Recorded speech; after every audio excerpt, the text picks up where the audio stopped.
할렐루야.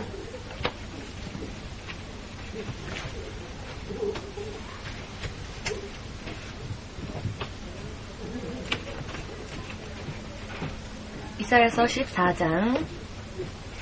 지난주에도 우리가 계속 읽어 나왔던 말씀입니다만 다시 읽겠습니다. 이사야서 14장 14절.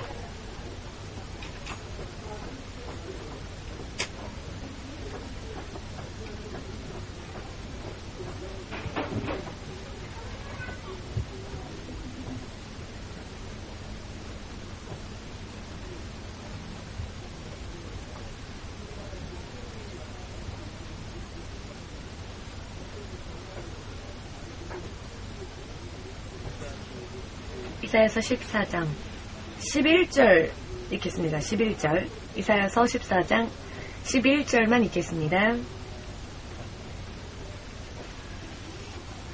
읽습니다. 내 영화가 음부에 떨어졌으며 너의 비파 소리까지로다. 구더기가 내 아래 깔리며 지렁이가 너를 덮었도다. 천사장이 교만하여 저주를 받았을 때 천사장이 가지고 있었던 역할, 사명, 비파와 수금이라고 하는 것은 하나님을 찬양했던 그의 사명을 뜻합니다. 그의 사명이 함께 그가 타락하던 때에 몰수당하였고 하나님은 그의 그 역할을 걷어가셨습니다. 기억하십니까? 대신 하나님은 찬양하는 그 일을 누구에게 맡기셨습니까? 에베소서 1장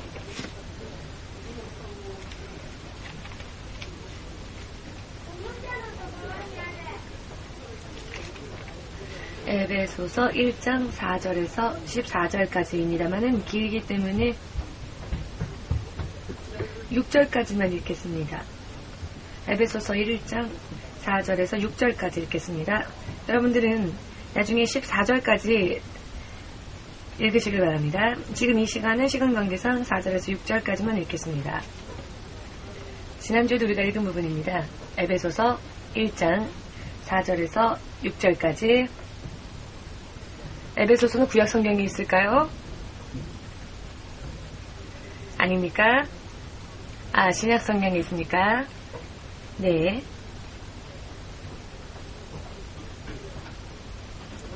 다 찾으셨습니까? 에베소서 1장 4절에서 6절까지.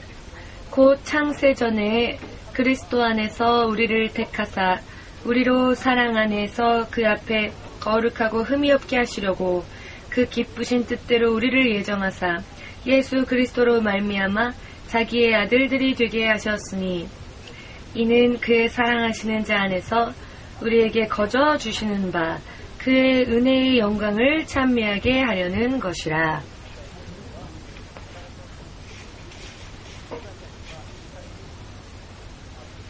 아멘. 계속 읽으면 좋겠습니다만 지금은 여기까지 읽겠습니다. 지난주까지 계속 공부를 해 나온 중요한 내용은, 그 주된 내용은 하나님 앞에서는 하나님께서는 모든 생사화복을 그 한 손에 쥐고 계시고 하나님 앞에서는 저렇게 놀랍고 또 능력 있는 천사장이라 할지라도 마음속에 범한, 시간으로 따지자면 15초, 6초 정도밖에 되지 않는 그런 짧은 시간 동안에 마음속에 품은 그 죄 때문에 하나님은 그것조차도 금세 꿰뚫어 보셨고 하나님은 그를 영원히 심판하셨습니다. 이렇게 하나님은 정말로 위엄이 있으신 분이시고 위대하신 분이시고 그분이 우리가 섬기는 하나님이십니다. 믿으십니까? 그 천사장이 자신의 역할을 스스로 감당하려 하지 않았고 자신이 있어야 될 영역에서 지나치려 하였습니다. 그 결과 자신의 입장, 자신의 상황을 잊어버리고 하나님께 대항코자 하였던 그를 심판하시기 위하여서 그를 결박하셨고 대신 천사장이 가지고 있었던 그 일, 하나님을 찬양하는 그 일을 예수 그리스도의 이름으로 예정되어진 사람들, 그 당시는 아직 천지도 사람도 창조되어지기 이전이었습니다만 하나님의 뜻 가운데에서 하나님은 그 하나님을 찬양케 하는 일을 예수의 이름으로 당신의 후사를 삼을 사람들을 만드셔서 그들에게 그 일을, 하나님을 찬양하는 그 일을 그들에게 허락하시고자 하였습니다. 이렇게 하나님은 사람을 창조하실 계획을 세우셨습니다. 믿으십니까? 그런데 하나님께서는 언제나 항상 더 좋은 방면으로, 더 좋은 길로 인도하시는 분이십니다. 천사장에 의하여서 찬양을 받으셨던 하나님.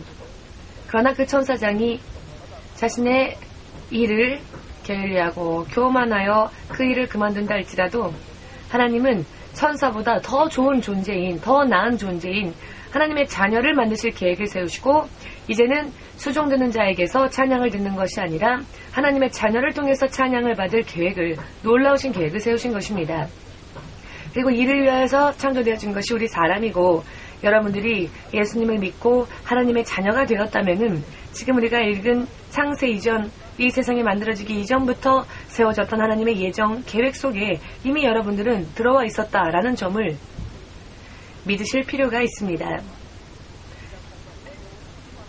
이제 여러분들의 지금의 육신을 벗고 하나님의 나라에 실제로 들어가게 되면 천사장 루시엘이 아름답고 또 지혜의 극치로서 모든 것에 충족하였고 모든 것에서 충만한 상태에서 창조되어졌다 할지라도 그 천사장보다도 더 신분이 전혀 틀린 것이죠. 수종드는 자, 시종드는 자인 천사와는 비교되지 않는 하나님의 자녀로서의 신분으로 하나님의 나라에서 영원히 하나님과 함께 살 수 있습니다. 믿으십니까? 천사장이 받고 있었던 영광, 부귀보다 여러분들이 천국에 가게 될 때 여러분들이 받게 될 것은 천사장이 받았던 것보다 비교도 안 되는 더 놀라운 영화임을 믿으십니까? 지극히 당연한 이야기입니다. 수종, 시종드는 자를 축복하는 것보다 자녀를 먼저 축복하는 것은 당연한 이치이지요. 천사장이 타락한다 할지라도 하나님은 천사장으로부터 받은 영광보다 더 좋은 영광을 받기 위하여 이번에는 자녀를 만드시고 자녀를 세우실 계획을 세우셨다라고 하는 것을 우리가 지금 읽었습니다. 할렐루야. 이와 같이 창세 이전, 지금 이 땅이 창조되어지기 이전에 하나님의 계획 속에서 우리는 이미 하나님의 그 계획 안에 들어가 있었다는 정말로 얼마나 거룩한 존재인지를 우리는 우리 스스로를 알아야 합니다. 이 사실을 깨닫지 못하고 있어서 그렇지 정말로 이 사실을 깨닫는다면 여러분 스스로가 얼마나 존엄한 존재로 만들어졌는지를 알 수 있을 겁니다. 지금은 세상 사람들은 당신은 천사같이 아름답군요 라거나 이와 같은 천사보다 더 천사 같다라는 이야기를 하면 기뻐하는데 사실 예수를 믿지 않는 사람들은 천사 같다라고 말한다면 기뻐할 수 있겠지만 하나님을 믿는 사람에게 당신은 천사 같습니다라고 하면 그것은 사실 칭찬이 아니며 또 기뻐할 일도 아닙니다. 왜냐하면 하나님을 믿는 여러분들은 천사보다 그 신분이 아래입니까? 위입니까? 신분이 위입니다. 천사보다 여러분들의 신분이 위인데 천사 같습니다라고 한다는 것은 여러분들의 신분을 낮추는 이야기이니 사실 기뻐할 이야기가 못 됩니다. 여러분들은 예수 그리스도의 이름을 믿고 하나님의 자녀가 되었으니 천사보다도 더 놀라운 은혜를 받게 됩니다. 그런데 천사 같다라고 하는 것은 하나님의 자녀라는 자신의 신분을 수종드는 자로서 낮추는 것이기 때문에 그것은 기뻐할 일이 아닙니다. 오히려 이와 같은 이야기를 들을 때 그런 이야기 하지 마십시오. 나는 하나님의 자녀이니 천사보다 더 높습니다. 우리는 그 신분이 더 높습니다라고 말을 할 줄 알아야 합니다. 여러분들은 자신이 없으십니까? 지금의 여러분들의 처한 입장이나 여러분들의 모습을 보면 그 일이 믿겨지지 않겠지요. 지금의 우리의 모습으로는 그렇습니다. 그러나 우리가 믿는 예수의 이름으로 예수께서 우리에게 허락하시는 그 자녀로서의 권위, 자녀로서의 자격이 우리에게 있기 때문에 그렇게 될 수 있다는 겁니다. 나만을 생각할 때, 우리만을 생각한다면 나만을 돌이켜보면 물론 천사보다도 더 낮은 존재로 보이겠죠. 예수의 이름을 거치지 않으면 정말 그렇습니다. 그러나 예수의 이름을 거쳐서 하나님의 자녀가 되면은 천사보다도 더 나은 존재가 된다는 사실을 저는 말씀드린 것입니다. 지난주에 우리 수요 성경 공부를 통해서 공부했었던 내용을 여러분 기억하십니까? 간단하게 요약하자면 하나님은 그 누구도 필적할 수 없는 위대하신 분이시다. 천사장이 저만큼 놀랍도록 아름답게 지혜로운 자로서 창조되어졌다 할지라도 하나님은 그가 교만하였을 때 단 한 번에 그를 물리칠 수 있는 분이셨고, 그리고 그보다 더한 하나님의 후사를 만들 계획, 하나님의 자녀를 만들 계획을 세우셨다. 그 천사장의 타락으로서 우리가 얻을 수 있는 교훈, 그것을 우리가 지난주에 공부했는데 오늘은 그 두 번째 시간을 가지겠습니다. 천사장에 의하여서 천사장이 죄를 범함으로써 자신이 지켜야 할 그 역할을 지키지 않았을 때 하나님은 그 일을 하나님의 자녀에게 주시기 위하여서 사람을 만드실 계획을 세우셨고, 예수님의 이름을 통하여서 하나님의 자녀가 되는 그와 같은 사람들을 만드셨습니다. 사람은 천사보다 낮은 존재가 아니라, 또는 천사와 동등한 존재도 아니라 천사보다 더 나은 하나님의 자녀로서의 신분으로 창조되어진 자들입니다. 천사는 하늘에서 수종드는 자, 시종드는 자들이고, 자녀들은 하나님의 나라를 기업으로 얻을 수 있는 후사, 하나님의 자녀입니다. 처음부터 이렇게 하나님은 계획하셨던 것입니다. 아멘 되십니까? 하나님의 자녀가 되기 위하여 하나님은 사람을 창조하셨는데, 창조의 목적 중에 하나는 무엇입니까? 이 천사가 가지고 있었던 하나님을 찬양하는 그 일을 하나님의 자녀에게 다시 허락하기 위하여서. 히브리서를 통해서 우리가 공부하였죠. 사람이 왜 창조되어졌는가? 하나님의 자녀가 되어 하나님을 영원히 찬양케 하기 위하여서 하나님은 자녀를 만드셨다. 자녀들은 하나님 앞에서 하나님의 기쁨이 되어야 합니다. 저항하는 자, 대항하는 자가 되는 것이 아니라, 거슬리는 자가 되는 것이 아니라 하나님의 기뻐하시는 자가 되어서 그냥 입으로 부르는 노래뿐만이 아니라, 그것이 찬양이 아니라 자녀가 부모 앞에서 건강하게 행복하게 자라고 성장하는 것 자체로 부모에게 있어서는 큰 기쁨이 아니겠습니까? 그것이 부모에게 있어서는 영광이 되는 겁니다. 아멘. 여러분들이 행복하게 사는 것 자체가, 여러분들이 행복하게 빛나는 존재로서, 빛과 같은 존재로서 하나님의 자녀로서의 프라이드, 자부심을 가지고 이 땅에서 사는 것, 여러분들이 건강하게 이렇게 사는 것, 이와 같은 모든 것은 하나님의 영광을 찬양하게 하는 일이 됩니다. 그리고 하나님께 기쁨을 드릴 수 있는 일이 됩니다. 예를 들어서 세휘가 부모 앞에서 노래 부를 때만 그것이 찬양이 아니라, 세휘라는 그 아이가 건강하게 자라는 것만으로도 그 부모에게 있어서는 기쁨이 되고 또 영광이 되는 겁니다. 그렇게 되기 위해서 우리는 어떻게 해야 할까요? 그렇게 되기 위해서 우리들은 바르게 하나님을 섬기고 하나님과 교제해야 합니다. 하나님은 만왕의 왕이시기 때문에 바르게 섬겨야 합니다. 아담과 이브가 범한 죄가 무엇이었습니까? 사람이 아담과 이브가 범한 죄의 결과가 무엇이었죠? 이쪽을 보십시오. 이쪽을 주목하십시오. 아담과 이브가 하나님 앞에 죄를 범함으로써 그 결과가 무엇이었습니까?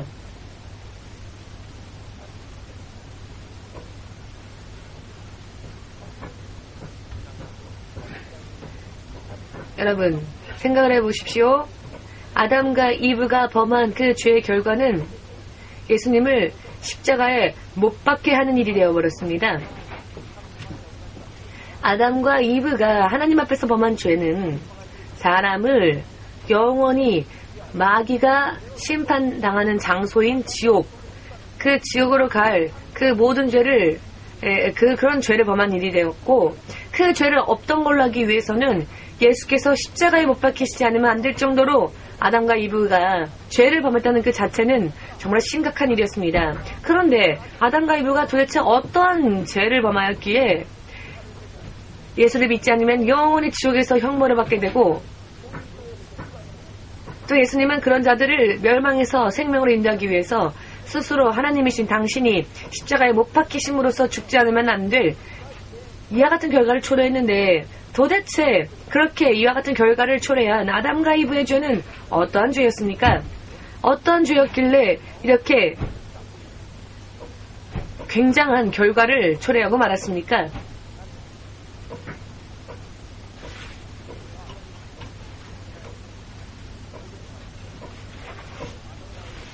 자, 우리 성도님은 무언가 항상 대답을 하고자 하는데 그 대답이 잘 전해지지 않으니까 잘 전할 수 있도록 좀 훈련을 할 필요가 있습니다. 아담과 이브가 범한 죄는, 자, 이번엔 신학생들에게 물어보겠습니다. 아담과 이브가 범한 죄는 무엇이었습니까? 이웃 사람의 것을 훔쳤습니까? 하나님의 보호자를 노렸습니까? 계명을 어겼죠. 그렇습니다. 자, 어떤 계명을 어겼습니까? 선악과를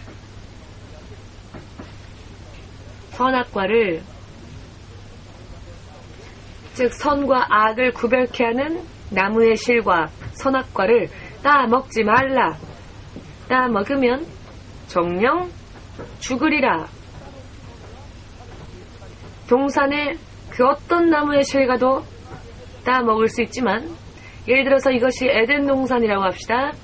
그럼 동산에는 선악과, 이 중앙에, 동산 중앙에 선악과를 맺게 하는 실과의 나무가 있었습니다. 그런데 이곳 이외에 동산에는 실과가 많이 있었을까요? 없었을까요? 많이 있었습니다. 그리고 이것이 항상 맛있는 열매를 맺게 하였습니다. 만일 선악과밖에 없었다면은 이야기는 좀 틀려질지 모르지만, 에덴 동산의 중앙에 선악과가 있고 그 이외에는 너무나도 많은 나무가 맛있는 실과를 맺었고, 손을 뻗으면 금세 얼마든지 맛있고 좋은 그런 나무의 열매를 얻을 수 있었습니다. 이 선악과 이외에는 모든 것이 다 허용되어졌고 자유롭게 허가되어졌습니다. 그러나 정중앙에 있는 선악과, 이 실과만큼은 따 먹지 말라. 이것이 계명이었습니다. 이 계명만은, 자, 이것만은 먹지 말라라고 하는 계명. 선악과 안에, 자, 그렇다면 독극물 같은 것이 들어있었기 때문이었을까요? 자, 동물이 들어있어서 그것을 먹으면 사람이 죽을 수 있었기 때문에 그런 말씀을 하셨을까요? 독극물이 들어있었던 것이 아니라 먹으면 어떻게 됩니까? 먹으면은 그냥 맛있는 열매였습니다. 먼저 이브가 따 먹어보았더니 맛있었죠. 그랬기에 자신의 남편에게도 그것을 권했습니다. 아, 이렇게 맛있을 수가.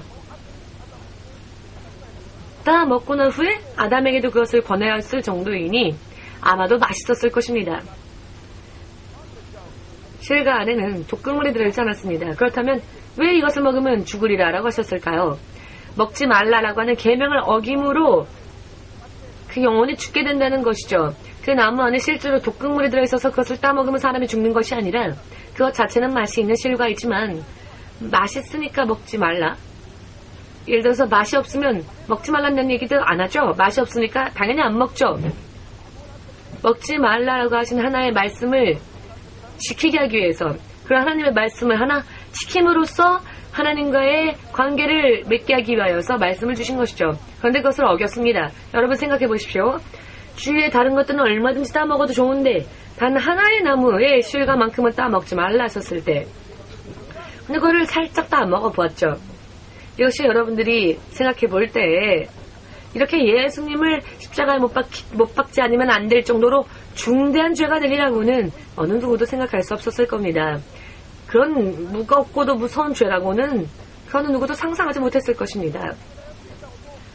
그냥 조금 하지마 라고 한 것을 잠깐 했을 뿐이죠. 사람이 생각할 땐 그렇습니다. 그런데 이와 같은 것의 깊은 뜻을 우리가 깨달아야만 합니다. 이런 근본적인 것을 깨닫지 못하면 믿음 생활을 한다고 하면서도 중대한 죄를 너무나도 아무렇지도 않게 범할 수 있는 위험성이 있습니다. 죄를 범하는, 이 죄는 정말로 범하면 안 되는 그런 죄를 알지 못한 채 너무나도 아무렇지 않게 범할 수 있는 위험성이 있으니 이와 같은 죄의 근본적인 것을 깨달아야 합니다.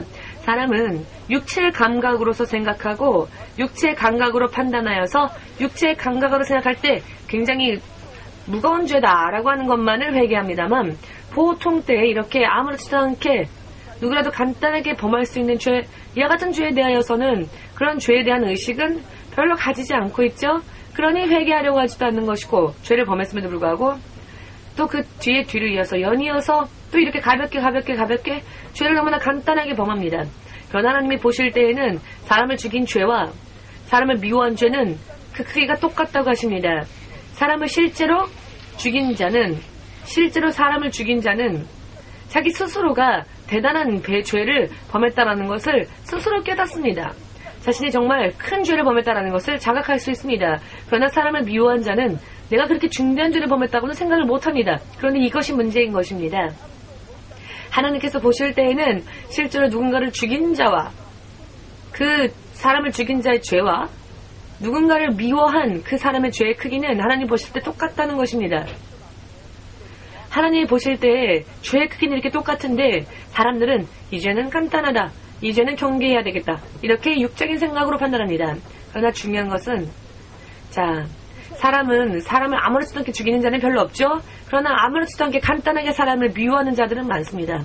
그런데 결국은 아무렇지도 않게 누군가를 미워할 때, 그것이 죄라는 것을 깨닫지 못할 때 하나님 앞에서는 사람을 계속 죽이는 그 같은 죄를 범하는 것과 똑같다는 것입니다.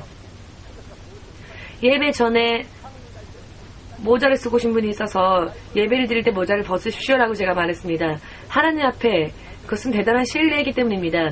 대통령을 만나러 왔을 때, 대통령이 나를 부를 때 모자 쓰고 대통령을 만나러 가진 않을 겁니다. 그러면 아마 입구에서 쫓겨날 것이고 상대해주지도 않을 겁니다. 왜? 예의가 없다는 이유로. 대통령과 회의가 있는데 30분 지각한 한 한국의 기업의 회장은 결과적으로 그 기업이 도산하게 되어버렸습니다. 대통령과의 경제 위기, 대통령이 경제적인 그런 회의를 주최했는데 어느 한 기업의 회장이 대통령이 주최하는 그 미팅에 30분 늦었다는 이유 때문에 대통령의 미움을 받아서 결과적으로는 몇몇 명의 사람들이 해고당하고 그 기업이 공중분해되는 일이 있었습니다. 대통령에 대한 예의를 지키지 않았다는 이유 때문에.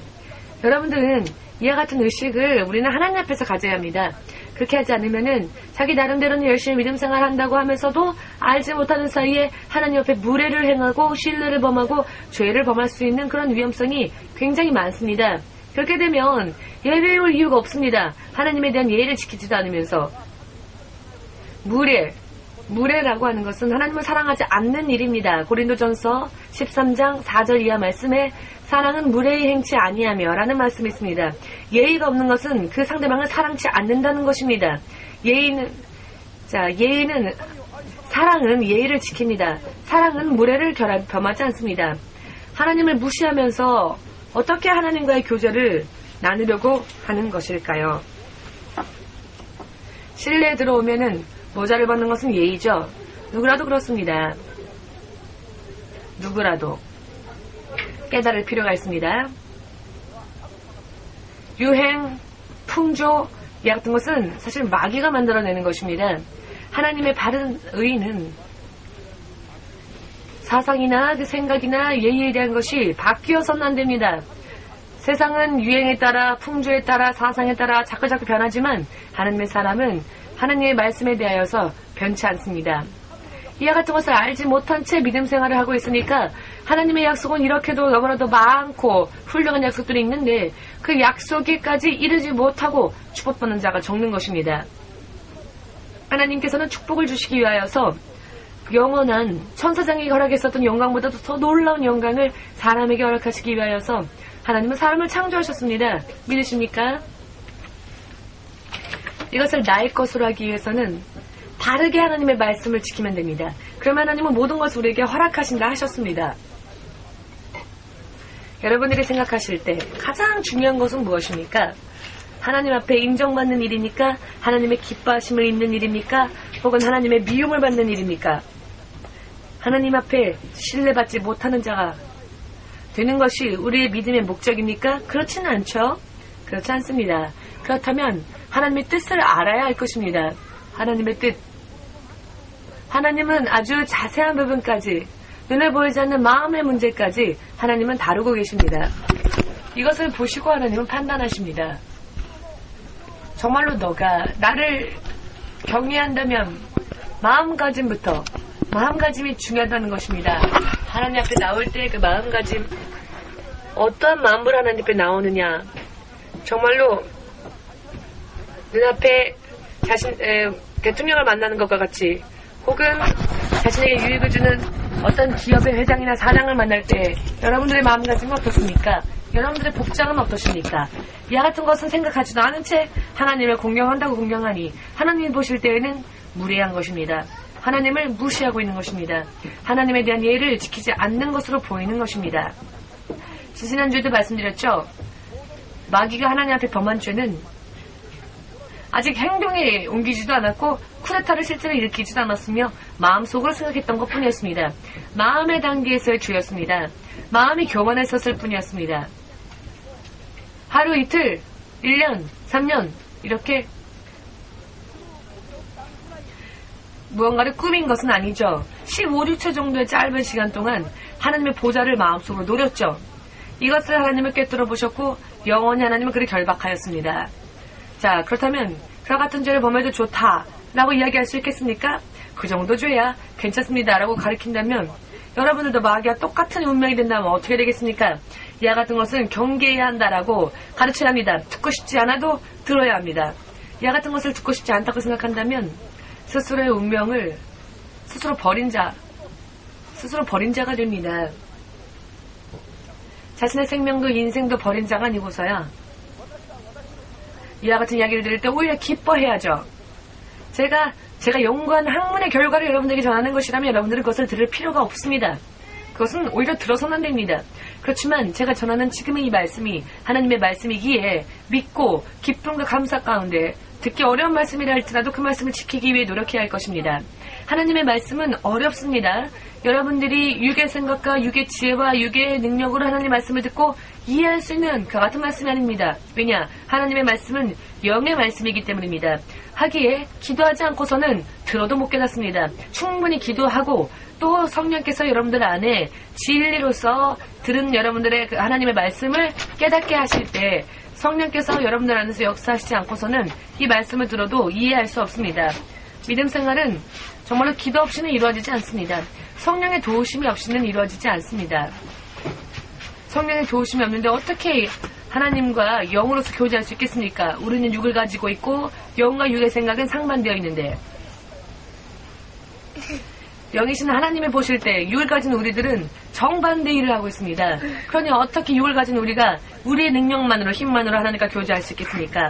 그렇기에 하나님의 말씀을 지키고 듣고 이해하고 깨닫기 위해서는 먼저 성령의 충만함을 받아야 하고 성령의 역사하심이 필요합니다. 믿음 생활을 바르게 하기 위해서는 성령의 능력이 우리에게 필요합니다. 목사만이 기도해야 되는 것이 아닙니다. 목사는 물론 기도해야죠. 그런데 말씀을 전해 듣는 사람들도 기도하고 성령의 능력으로 충만함을 받지 못하면 영의 말씀을 아무리 들어도 육의 생각으로 어떻게 이해할 수 있겠습니까? 이것은 대학원에서 공부한 사람이라 할지라도 이해할 수 없습니다. 예를 들어 대학원을 나온 사람과 초등학교밖에 졸업하지 못한 사람이 동시에 하나님의 말씀을 들어도 성령의 인도하심을 받지 못하면 둘 다 이해 못합니다. 자, 그러나 성령의 역사를 받게 되면 초등학교밖에 공부하지 못한 자라 할지라도 들으면 금세 하나님의 말씀을 이해할 수 있고 아멘이라 할 수 있습니다. 성령이 깨닫도록 능력을 주시기 때문입니다.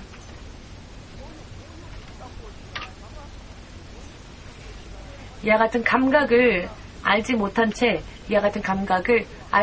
채 육으로만 하는 믿음 행위는 승리의 열매를 맺을 수 없습니다. 승리를 이끌 수는 없습니다. 아무리 연구하고 공부해도 진리에 이르지 못한다고 디모데전서 말씀에 기록하지 않았습니까? 열심히 평생 공부하기를 하는데 결과적으로는 영의 진리에 이르지 못하고 영의 지식에 이르지 못한다라는 말씀이 있습니다. 왜일까요? 성령에 의하지 않고 성령의 능력 없이 도움 없이 하고 있기 때문입니다. 듣는 것만으로는 자신의 것이 될 수 없습니다. 믿음은 하나님의 말씀을 스스로 듣는 것만으로는 이해가 안 됩니다. 성령의 능력과 도우심으로 말씀을 들어야 합니다. 그렇기에 예배 시간대에는 미리 와서 기도하고 미리 올 수 없는 사람은 적어도 30분에서 2시간까지는 기도하고 예배에 그렇게 참여하지 않으면 온전한 예배를 드릴 수 없다고 하나님이 저에게 말씀하셨습니다.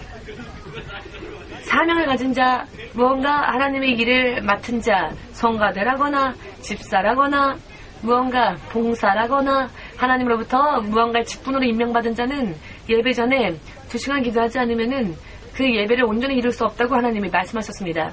일반 성도들도 30분 정도는 기도하고 성령의 인도하심을 받아 예배에 들어오지 않으면 하나님의 말씀을 이해할 수 없습니다. 왜냐하면 육의 생각과 육의 지식으로는 들어도 그것을 나을 것으로 소화할 수 없으니까 결과적으로는 듣고 다시 흘려보내는 결과가 됩니다. 그렇기에 그러니까 예배 드릴 때는 졸리는 겁니다. 왜 졸립니까?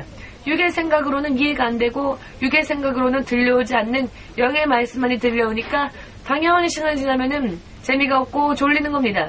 영이 준비되어 있지 못하니까. 그러나 확실하게 기도하고 영이 살아있는 자는, 깨어있는 자는 하나님의 말씀이 자신의 영 안에 들어오기 때문에 그하여 내 영이, 그 영이 능력을 얻게 되기 때문에 영으로부터 흘러나오는 능력으로 졸음 같은 것은 날아가지요. 이것이 영적인 사람과 육적인 사람과의 차이입니다. 영적으로 준비가 되어 있는 자와 그렇지 못한 자의 차이입니다. 아멘.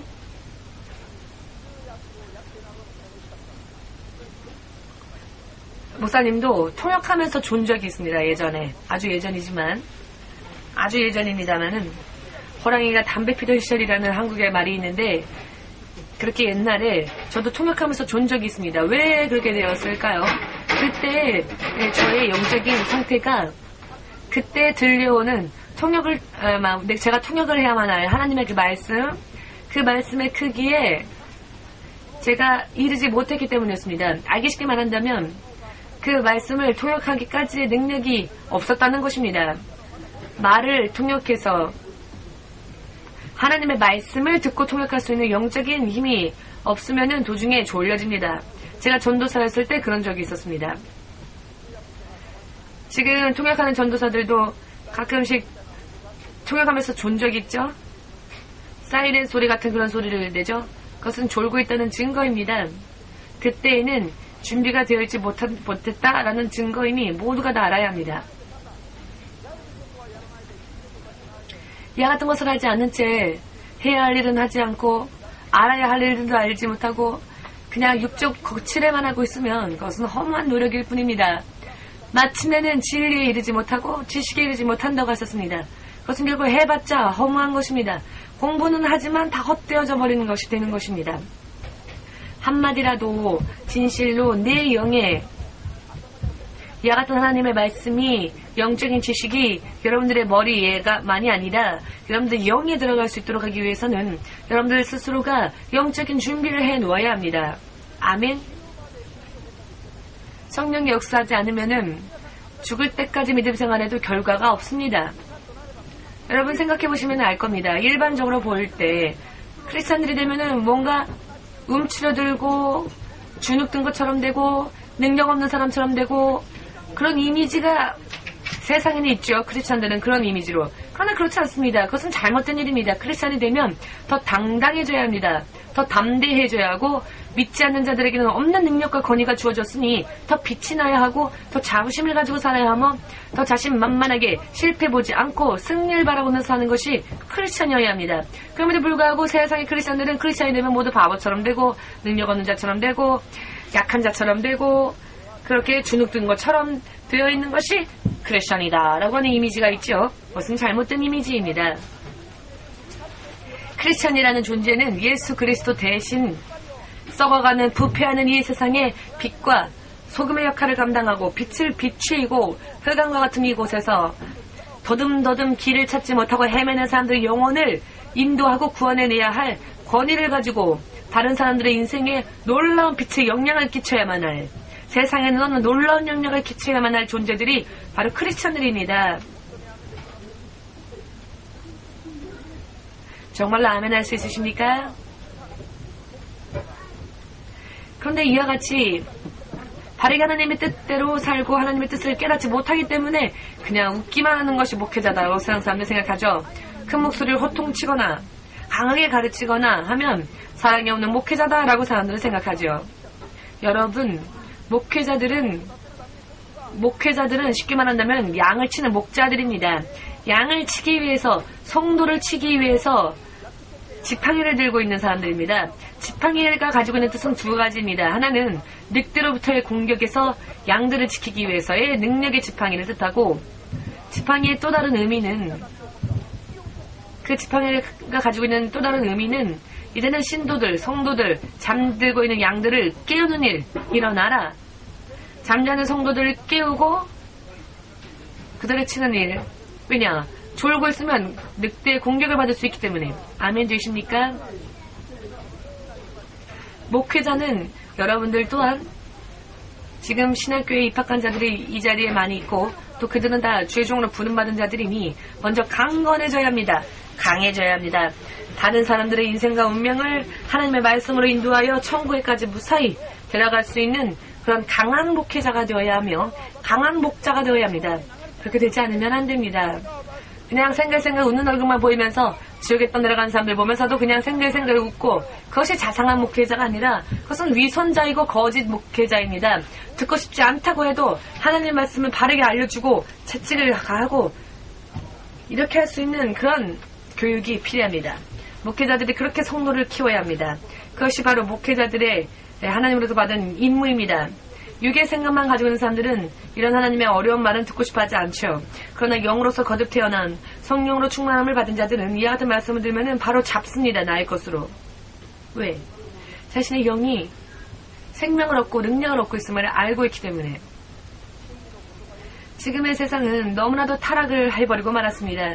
진리의 말씀보다는 정말로 깨달아야만 할 그와 같은 말씀을 멀리합니다. 그런데 깨달아야 될 말씀은 전하지 않고 세상 이야기만 하고 또 성도들도 세상 이야기만을 하면 재미있어하고 좋아하고 즐거워하고 그런 시대가 되어버렸습니다. 그런 성도들의 육의 감각을 다시 깨우치고 일으키기 위해서는 목회자들이 참 힘들죠. 그렇기 때문에 처음에는 그렇게 하려고 하다가도 시간이 지나다 보면은 결국 같이 타협해버리고 말고 같이 분위기에 휩쓸려버리고 마는 것이 지금의 교회의 실태라고 할 수 있겠습니다. 이것은 정말 위험한 일입니다. 목회자들이 하나님의 진리의 말씀을 지키고 좌로도 우로도 치우치지 아니한 채 타협하지 아니한 채 마지막까지 1년 2년이라면 누구나도 할 수 있습니다. 10년이고 20년이고 이것을 그대로 지켜나간다는 것은 참 힘든 일이죠. 외롭고 고독할 수 있습니다.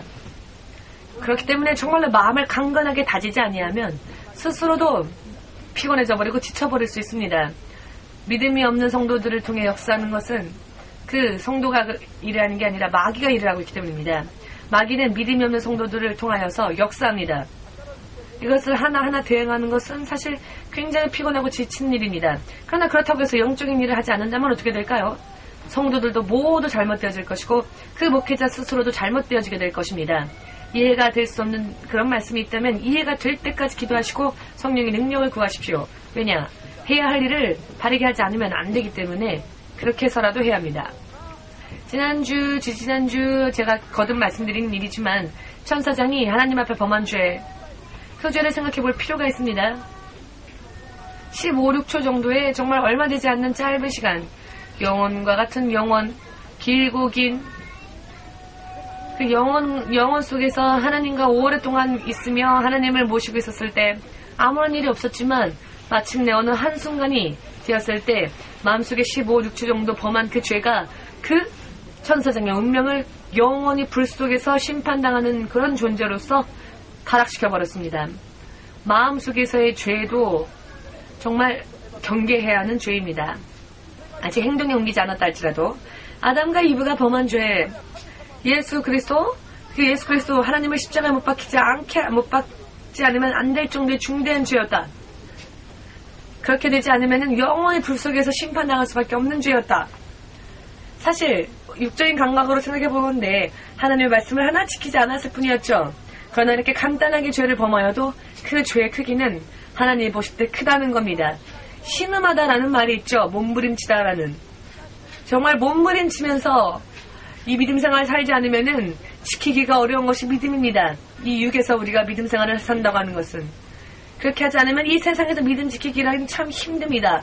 몸부림치면서 믿음을 지키도록 노력해야 합니다.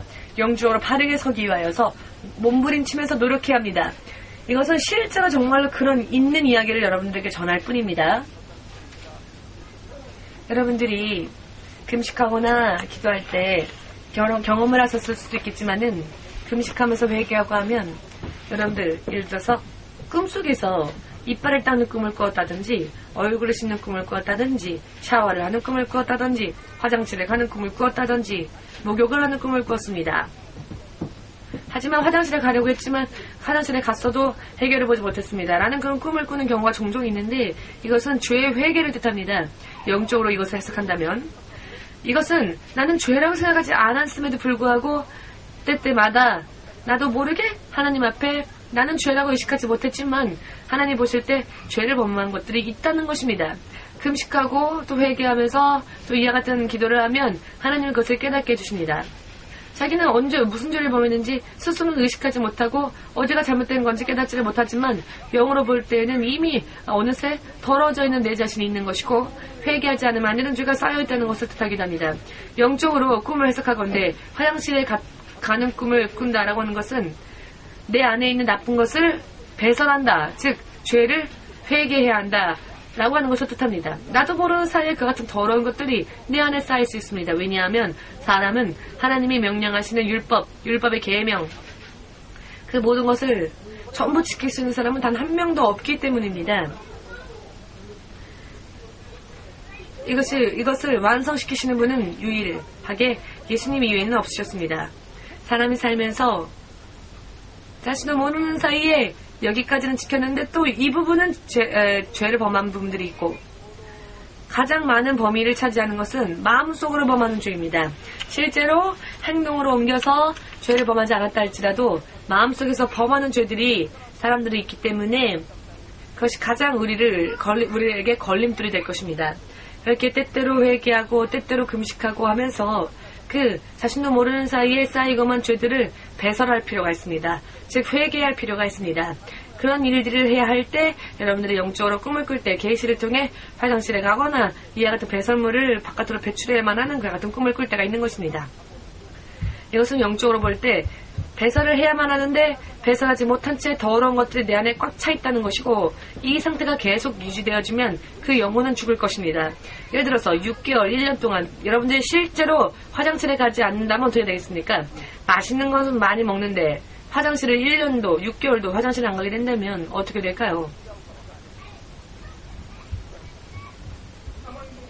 죽을 겁니다. 죽어버릴 겁니다. 먹기만 하고 배설치 못한다면.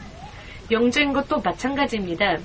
그렇게 기도하면서 배설해야 될 것들은 배설하고 거룩해 해야 할 부분은 거룩하게 해가면서 나아가야 할 필요가 있습니다. 어려운 말씀이죠. 그런데 이와 같은 말씀을 정말 항상 이해할 수 있고 깨달을 수 있는 그 같은 영적인 수준이 되기를 기도합니다.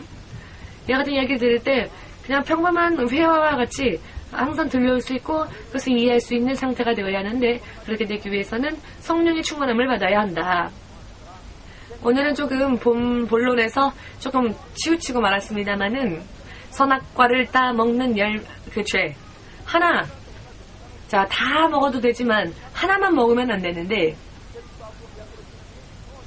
그 이외에 많은 나무 열매를 먹었던 것처럼 선악과의 그 열매를 살짝 하나 따먹었는데 그 죄가 왜 그렇게까지 큰 죄였습니까? 왜 그 죄가 지옥 속에 들어가지 않으면 안 될 정도의 중대한 죄가 되었습니까? 하나님이 하지 말라라고 하신 것을 했기 때문입니다. 하나님의 계명을 지키지 않았기 때문입니다. 하나님의 계명을 하나 정도 안 지켜도 됩니까? 하나님의 계명을 단 하나라도 지키지 않으면 왕이신 하나님과의 관계가 결렬되어집니다. 그것이 법입니다. 법. 법의 엄함, 법의 엄격함, 법의 정당성 이것을 알지 못하면 안 됩니다. 하나님의 법은 공의이며 정의입니다. 어떤 각도로 어떤 면으로 보아도 공의로운 것, 정당한 것, 올바른 것 그것이 하나님의 의입니다. 모두가 보아도 올바른 것이기 때문에 공의라고 하고 정의라고 합니다. 감정적인 것이고 그냥 생각하는 부분이라면은 법이 없이 한다면 그래도 되지 않겠어? 세일이깽 정리권 없어도 우연한 집에 와서 밥 먹으면 되지 않겠어? 그러나 그것은 법이 아니라 감정에 치우칠 뿐입니다. 감정에 지나지 않을 뿐입니다. 감정으로는 사람을 구할 수 없습니다. 사람은 감정으로 구하는 것이 아니라 하나님의 계명, 법, 정의로서 이것을 지킴으로써 구원에 이릅니다. 그런 의미로 볼 때는 저는 사모님에게 참 그럴 때는 제가 참 사모님에 미치지 않는 것이죠. 저는 마음이 약해서 말씀 안 들어도 밥을 먹이자라고 하는데 사실은 그렇게 하면 안 되는 것이죠. 먼저 말씀을 듣게 해야 하는 것이죠.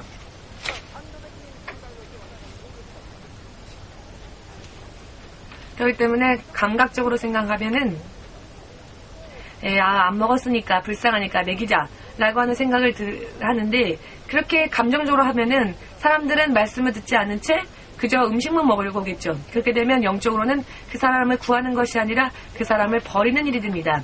동정으로 버리지 말고 조금 냉정하게 보여도 법을 지키게 하고 구해 나아갑시다. 야 같은 설교를 하면 집에 가면은 우리 사모님은 박수를 칩니다. 그러나 정말 그렇습니다. 여러분은 동정받고 싶습니까? 혹은 법으로 인해 보호하심을 입고 싶습니까? 여러분들은 하나님께 동정을 받고 싶습니까? 혹은 법으로 인해 보호하심을 입고 싶습니까? 법에 의하여 보호받는 자가 되어야 합니다. 동정적인 것은 오히려 불쌍한 일입니다. 믿음 생활은 동정받고 적당히 해도 되는 것일까요? 혹은 엄격하게 해야 하는 것일까요? 법을 지키면서 엄격하게 만들어 나가야 합니다. 왜냐하면 그것이 공의, 정의를 이루는 하나님의 나라를 기업으로 받게 하는 것이기 때문입니다. 하나님의 나라는 감정적으로, 동정적으로 받는 것이 아니라 하나님의 의, 하나님의 뜻에 합당한 자들이 얻게 됩니다. 아멘 되십니까? 동정으로, 감정적으로 생각하는 사람은 선악과 정도 그깟 하나, 그 하나 먹었다고 그렇게 사람을 심판하다니 하나님 너무하지 않습니까? 라고 생각하죠. 감정적으로 생각하는 사람. 동정적으로 생각하는 사람은. 그렇다면 하나님의 나라는 성립되지 못합니다. 감정적으로 한다면 나이가 무슨 일을 하건 사람이 무슨 일을 하건 그렇다면 다 괜찮지 않겠습니까? 그런 논리로 생각한다면.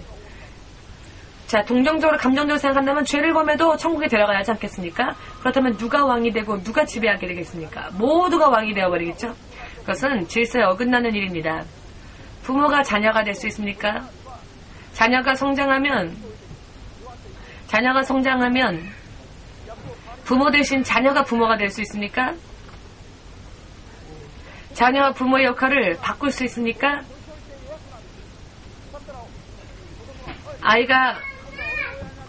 아이는 시간이 지나면 장성하고 부모는 시간이 지나면 약해지는데, 그럼 자녀가 이번에는 내가 부모가 돼볼게 하고 부모에게 말할 수 있습니까? 그것을 할 수 있다고 생각한다면 사탄적인 생각을 하는 사람들입니다. 이것은 있을 수 없는 일이죠. 그것을 지키는 것, 질서를 지키는 것이 법입니다.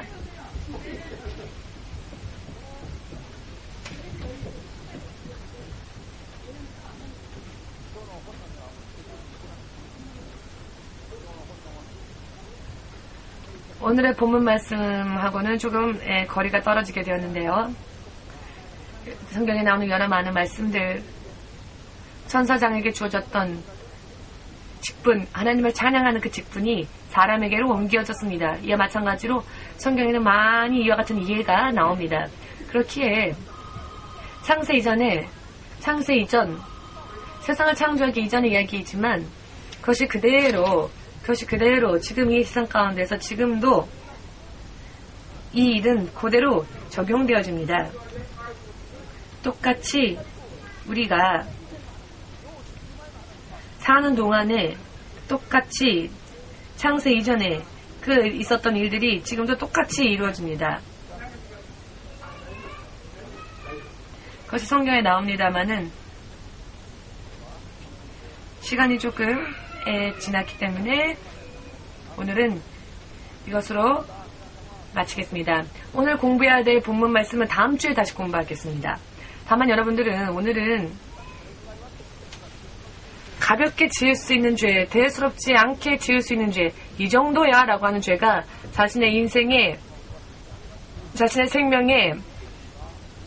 생명을 떨어뜨리는 결정적인 치명타가 될 수 있기 때문에 죄에는 크기가 없다라는 것을 알아야 합니다. 모두 함께 고백해 봅시다. 죄에는 크기가 없다. 실제로 사람을 죽인 죄나 사람을 죽이지 않고 미워하기만 했다 할지라도 영적으로 볼 때는 결과는 똑같다. 아멘. 누군가 저 사람을 참 하고 미워하는 사람이 있다면 그 사람은 지금도 그 미워하는 사람을 죽이는 것과 똑같은 죄를 범하고 있는 것으로 하나님의 눈에는 보입니다. 하나님, 제가 언제 그 사람을 죽였어요? 마음속에서 죽였다라는 것입니다. 하나님은 그것을 보셨는데 살인 행위를 자신은 그것을 인정하지 못하니 그것이 문제입니다. 아멘.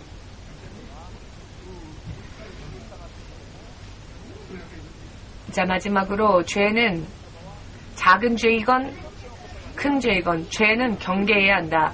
하나님의 말씀은 단 하나의 말씀이라도 지키도록 노력해야 한다. 아멘. 아담과 이브가 하나님 믿는 거 그냥 포기하자, 그만두자 라고 생각하지 않았죠? 믿는 것을 그만두자, 하나님 배신하자 라고 생각한 적은 한 번도 없습니다.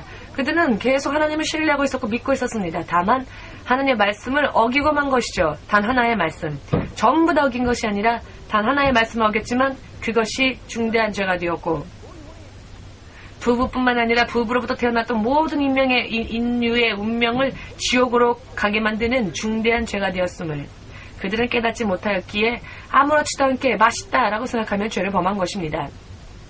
아멘 되십니까?